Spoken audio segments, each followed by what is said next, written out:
Anthony Cumia, and for Infowars, Alex Jones. Um, Man, we have just been knocking this around as far as this witch hunt going on for Jeff Sessions. Now he's the latest one in the Trump administration that they're trying to take down as they chip away and chisel to the big prize, which is the president, Donald Trump. And this is who they want removed from office in what can only be called a coup. This is absolutely what's happening. Don't think that they're after some kind of justice and what's good for the American people. The American people know what's good for the American people, and they voted in Donald Trump. That's it. You don't like it, you could cry, moan about it, but that's the fact of the matter. And the media, what this stat is unprecedented. 88% hostile, the media, to Donald Trump in the first month in office. 88% hostile. You would think this guy was just killing children in the streets. You would think that would get 88% hostile reporting, perhaps. What has he done? He's followed through on his campaign promises. Maybe that's why it's 88%. The media just isn't used to a president doing that, actually following through on his campaign promises. Doesn't that speak volumes that they never intended on giving this guy a chance at proving himself to be a competent and one of the great presidents of the United States? I don't know. I can't predict the future. I don't know what 4 or 8 years is going to bring under a Donald Trump presidency. But I will tell you one thing: based on the first month or so, he's making good on his promises. 88% negative press from the big networks, which just tells the story right there. The networks have always been the news networks have always been in cahoots with the left. They are the disinformation center for the left, and they will continue to be that. We're seeing it now with Jeff Sessions. You turn on the news, and you will hear the twisting and turning and perversion of facts into what they want it to be, what they want to feed the people. And then once you get it out into the news and social media, and lefties start picking up and distributing it to their friends and family members on Facebook and Twitter and whatnot, it becomes the new truth. And you cannot now debate or argue with these people. That's why the second this misinformation and disinformation comes out from the media, we have to jump on it. People like Alex, myself, Gavin McInnes, and other people in this alternative news that we have going have to jump on these things and square it with people so they're not influenced by the garbage that is being put out by the networks. 88% negative press on a president who's done nothing but follow through on his campaign promises. When I watched the speech Trump gave the other day, and you saw in the House the Democrats sitting down while the Republicans stand. Now, we've seen this over and over throughout the years. There's two teams there, and one is going to be very enthralled by their president, and the other side's just going to sit there. But how do you sit there with your arms folded when he's just talking about bringing jobs back to the country? Really? You're going to just sit? You're not applauding for a working America? How about a safe America, safe from radical Islamic terrorism? How about that? You don't want that? No? You want people dying in the streets here in this country like they do in the Middle East? Is that what you want? Well, you just sat there. You apparently didn't like the sound of that. Supporting our veterans? No? That was garbage too. Just sit there, fold your arms, all nasty. I mean, can we just all have the blinders off and see that this is so politically motivated in that they don't care what he does or says?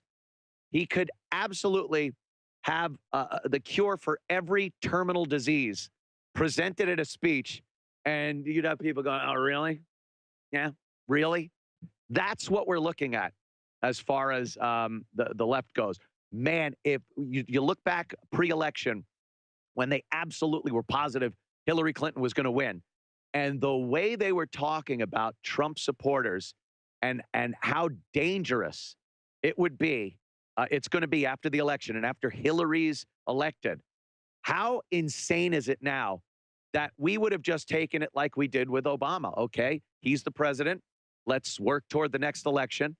And there they are, literally fighting in the streets, burning things, vandalizing, hoax, anti-Semitism and racial attacks going on.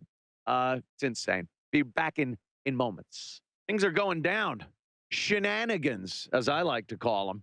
Shenanigans are going down. We've been talking about the witch hunt for Jeff Sessions and really everyone else on the Trump administration leading to Donald Trump. That's their final goal, is to remove Donald Trump from office and put in who they want. They weren't satisfied with 8 years of Obama. They want to continue his work to make the United States part of this global partnership, the global government. Donald Trump is saying things that the Americans want to hear, and he's doing things that Americans want. We want to be an independent, powerful, rich nation. We've been it in the past. When Donald Trump says, make America great again, that's what he's talking about. They don't like that. For 8 years, at least 8 years, especially under Obama, but under previous presidents also. But under Obama, we've seen this move toward globalization and this knocking the United States down a notch or two by our own president. It's disgusting what he did and how he sees America. That's not what it's about. I love national pride. What's wrong with it? Why is that such a dirty word anymore? It makes you work harder, and it makes you want to succeed because, first of all, it helps you out and your family, and it helps the country out, which in turn helps the future generations out. That's how this works. Not being part of these systems. Look what's happening in Europe, people. Oh, my God. It's a disaster. And again, the press doesn't want to touch on it. They goof on Donald Trump when he talks about what's going on in countries overseas with this flooding of refugees, crime, rape, murder. It's insanity. And he wants to nip that in the bud here, and he gets crucified for it, saying that, of course, they pulled a racist card out, and you'll never hear illegal before immigrant. You'll hear he's anti-immigration when he's never said anything that would lead you to believe he's against legal immigration in this country. But if they say illegal, then everybody will go, oh, wait a minute. He wants to enforce laws that have been in place, and it doesn't fit their narrative. So they remove key words from their reports to make it seem like he's hostile. 88% negative press on Obama. I wish, right? On Trump the first month. I have to put out a plea. I have to put out a plea to Alex. I need to move to Texas. I need to get out of here. New York State, here it is, or New York City. Hillary for mayor signs are turning up around New York City. She's like the plague. We can't get rid of her. Could someone else take her? Please? San Francisco, maybe? But no, Hillary for mayor of New York City signs have been popping up. Like having de Blasio here in New York hasn't been bad enough. When America's mayor, Rudy Giuliani, was in charge here, when he came into office, it was a disaster, New York City. Crime-ridden, filthy, very dangerous, very intimidating to walk around. Giuliani took over, did a lot of unpopular things. And oh my God, if I see one of those, oh my God. Very unpopular because, very liberal city, and he was doing things to clean it up, bring revenue in, bring tourism back to New York City. And he did it. He did that. He made a lot of enemies doing it. After 9/11, uh, he became liked because he was the mayor that was in charge and showed how. Oh my God, showed how a leader is supposed to act during one of the worst crises ever. And uh, he left office, and Bloomberg came in, but he left liked because of the way he handled 9/11. But before 9/11, oh my God, 9/10/2001, Rudy Giuliani was hated, but he cleaned up the city. De Blasio comes in after Bloomberg, who was, I didn't like his gun stance, that's for sure. Uh, but he was one that understood business and that New York had to stay a safe, cleaner city to attract tourism and businesses to New York. Bloomberg's a businessman. He knew that that's what was needed. Um, de Blasio comes in. He's the mayor now. I walk around the streets of New York. It's horrifying what's going on out there. Horrifying. The homeless situation, violence, the drug dealing. Every time I walk on the streets of New York City, I am offered drugs. This hasn't happened since the late 80s, early 90s. This hasn't been like this in New York City. And now it's all back. And de Blasio hasn't done anything about it. Now we're going to need Hillary Clinton to come in and finish the job and finally stick the knife in and twist it. We really need leadership in this city that's going to work for the people. And boy, we have learned that is not Hillary Clinton. So please, I implore you, if Hillary does run and God forbid becomes mayor of New York City, I'm going to need Alex to put me in touch with a real estate agent down in Texas because I'm the hell out of here. I cannot take this anymore.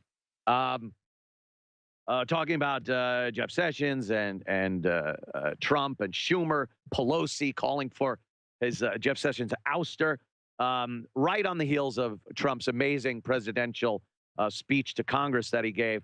Boy, they buried that quick. Man, if the media, they one day they didn't know what to do. They were beside themselves because he gave such an amazing speech that they had to come up with something. And they're covering this Sessions thing and fathead Schumer and Pelosi, who I said looks like at the speech, it looked like Donald Trump opened the Ark of the Covenant and pointed it right at Pelosi. She's sitting there rotting away in her seat.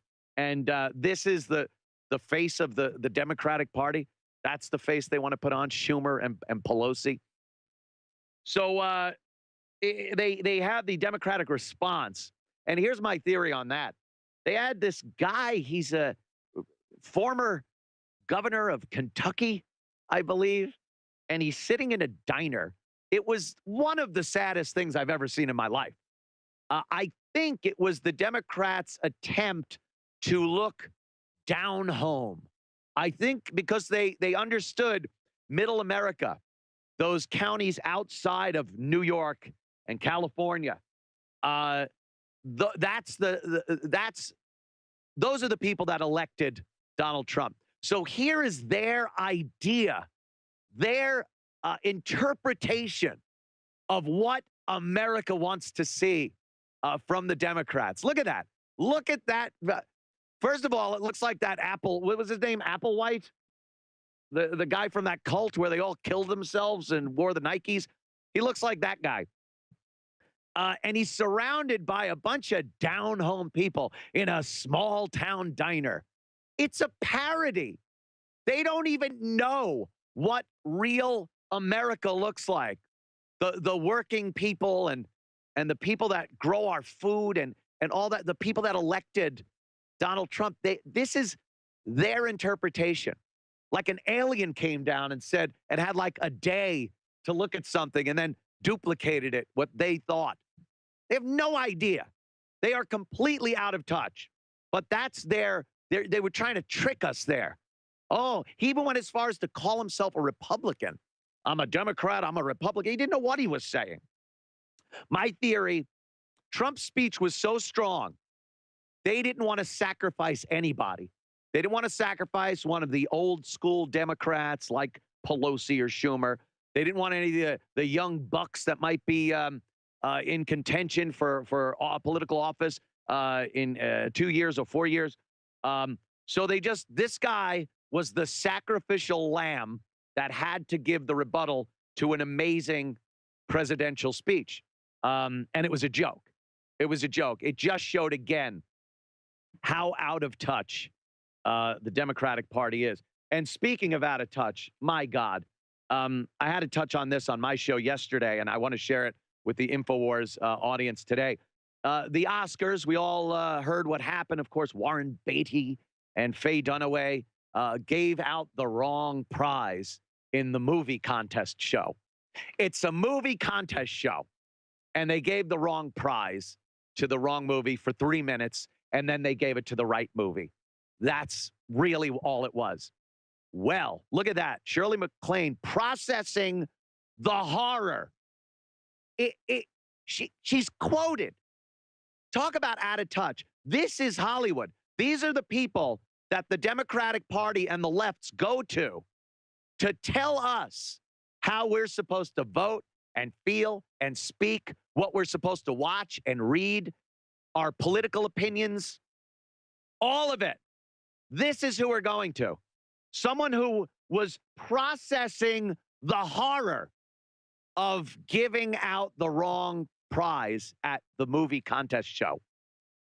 And it's not just one person. That was Shirley MacLaine, of course, the sister of Warren Beatty. As she watched, you would think Warren Beatty was working in the Trade Center on 9/11/2001 as she processed the horror of watching the towers come down, knowing her brother was in that building. That's the only time you could use processing the horror when you're talking about your brother. Not he gave out the wrong prize at the movie contest show. But this is Hollywood. Is she alone? Is it an isolated incident? Hell no. Because the producers were equally as horrified, calling the mistake, likening it to the Hindenburg. The producers said it was like the Hindenburg. If you recall, back in the 30s, the Hindenburg over Lakehurst, New Jersey, exploded in a ball of flames, killing people in one of the most horrific ways possible, burning to death. Well, that is just about the same thing as, again, giving away the wrong prize for 3 minutes at the movie contest TV show.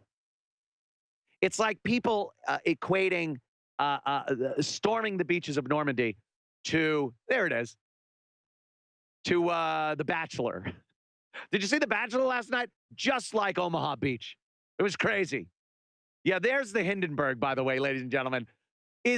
Can you now think of Warren Beatty saying La La Land as opposed to, oh my God, get out of the way. This is the worst catastrophe I've ever seen.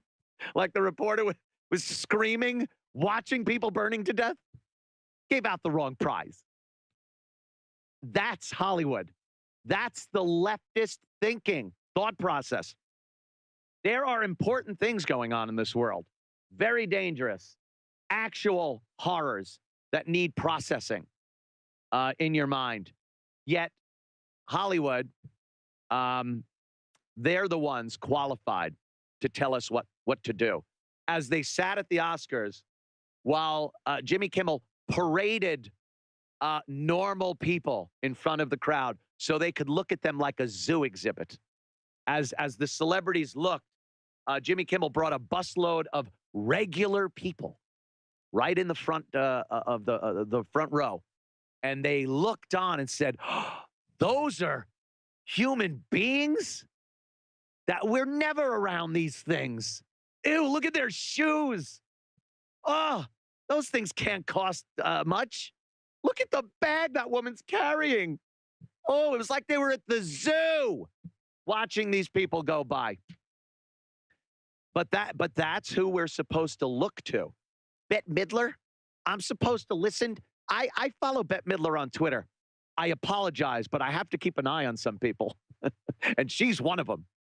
Uh, she was tweeting about the crime going on, the shootings going on in Chicago. There it is. There's the zoo. Look at the celebrities looking at the zoo animals as they were brought in for their approval. Take them away, please. I've seen enough. Are you not entertained? That's what it was. But Bette Midler, she's talking about the shootings in Chicago because Donald Trump brought it up. So it's a very bad problem. 4,000 people shot in Chicago, estimated. Well, Bette Midler, with all of her knowledge and research, said he was lying because it was a little over 750 people, I believe, that were killed in Chicago. Thinking, her thought process is, hey, everyone that's shot must die. She could not calculate in her head that people that get shot don't always get killed. So instead of doing a little research and finding out that the numbers that Trump was quoting were true, her and her minion on Twitter all called Donald Trump a liar. And they all believe it. They were saying his numbers were fake. Once again, he's lying. Meanwhile, he was absolutely accurate. But again, because they are some of the most uneducated people, they're not willing to do 2 minutes of research to find out that he was absolutely right about the Chicago shooting numbers. Instead, call him a liar and have people convinced now, her ridiculous minion, that he was not telling the truth. That's Hollywood. That's the left.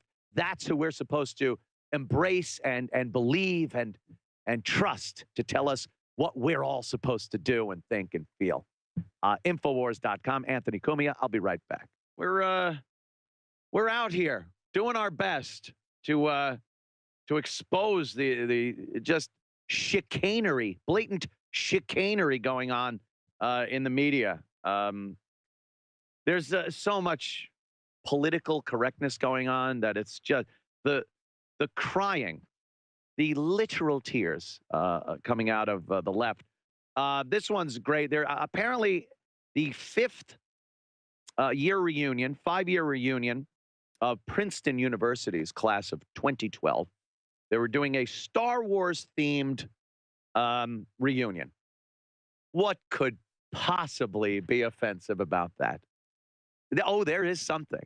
I want to give you a second to think about it. Star Wars themed. And of course, there was a problem. People can't just, there it is. There's your problem. Stormtrooper costumes nixed for Ivy League school Star Wars themed class reunion because, yes, Nazis. Star Wars, Nazis. I guess the class president, Lindy Lee, says the Stormtrooper costumes were solely intended to reference the Star Wars characters and were not meant to be offensive in any way.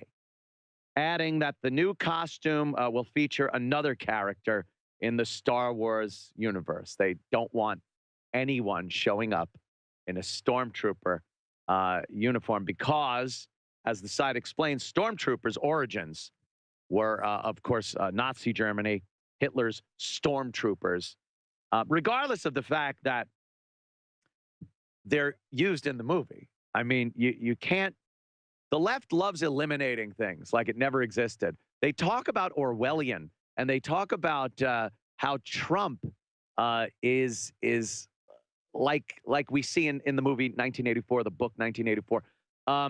Meanwhile, they are practicing the exact things that we saw and read in 1984. It's they fight fascism by being fascists.